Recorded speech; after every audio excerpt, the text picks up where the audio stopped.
Jadi sebenarnya apa sih itu Bitcoin? Ya, kalau kita cek ya, ini sejarah dari lahirnya Bitcoin. 2008 ya, kalau kita cek dunia itu hancur. Ya, kita lihat terjadi subprime mortgage gitu ya. Semua orang lumayan bangkrut ya, padahal sebelumnya ya semua orang merasa kalau beli rumah itu possible ya, semua orang merasa kalau everything is very euphoric lah. Semuanya itu sangat-sangat euforia gitu ya.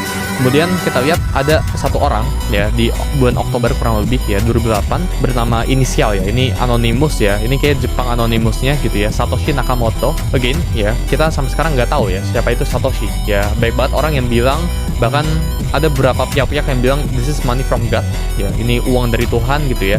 Ada yang bilang ini AI ya, dari masa depan yang kembali ke masa lalu buat bikin uang yang perfect ya, perfect money. Tapi kita nggak tahu sampai per detik ini apakah Satoshi Nakamoto ini satu orang aja, apakah Satoshi Nakamoto ini sekelompok orang, kita nggak tahu. Kita bisa lihat ya, Satoshi Nakamoto ya, sekelompok atau alias name ini itu rilis di internet ya 9 halaman dokumen tentang Bitcoin white paper namanya ya. Kalian bisa cek, kalian bisa google aja Bitcoin white paper, terus kalian baca peer to peer electronic cash system. Kita bisa lihat ya, kemudian orang-orang itu mulai implementasi ya tentang Bitcoin white paper ini tepat pada 3 Januari ya 2009 ya. Genesis block atau blok pertama di Bitcoin ya, akhirnya ada orang pertama yang menambang Bitcoin, dan pada saat itu ya blok pertama yang di-mine ya, orang itu bisa mendapatkan reward yaitu 50 Bitcoin. Gimana cara orang itu bisa nambang Bitcoin ya? Dengan computing power ya, dengan menggunakan listrik. Jadi kalau ditanya apa value dari Bitcoin ya, karena Bitcoin itu kan susah banget buat nyarinya. Konsensus dari satu dunia ini setuju ya kalau Bitcoin itu punya value. Kenapa? Karena buat mendapatkan satu Bitcoin kalian perlu mengeluarkan atau perlu menyelesaikan solve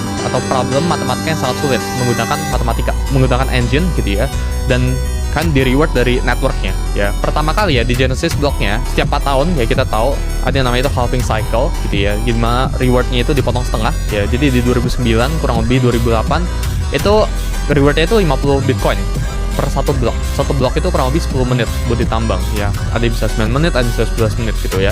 Kemudian 4 tahun setelah itu ya, di 2013-2014 gitu ya, terjadi yang namanya itu Bitcoin halving, dimana rewardnya itu kepotong jadi setengah ya, dari 50 Bitcoin jadi 25 Bitcoin. Terus 25 Bitcoin kepotong lagi jadi setengah jadi 12,5, kepotong lagi jadi setengah 6, potong lagi 3, dan seterusnya ya. Ini bakalan berlanjut sampai 2140, dimana seluruh supply dari Bitcoin itu bakalan hilang, bakalan udah habis buat ditabang. Terus kita juga bisa lihat ya di timeline ya, kalau pada tanggal 22 Mei ya 2010 ya, ini pertama kalinya ya Bitcoin ini digunakan sebagai value transaction ya buat real world. Mungkin teman-teman yang di trading 2015-an dan sebagainya itu pakai Bitcoin buat misal trading CSGO skin dan sebagainya, itu juga ada. Cuma kita bisa lihat ya di tahun 2010 ya terjadi yang namanya itu Bitcoin Pizza Day, dimana orang itu tukar 10.000 Bitcoin buat 2 loyang pizza ya, dan itu transaksi pertama dimana Bitcoin ini ada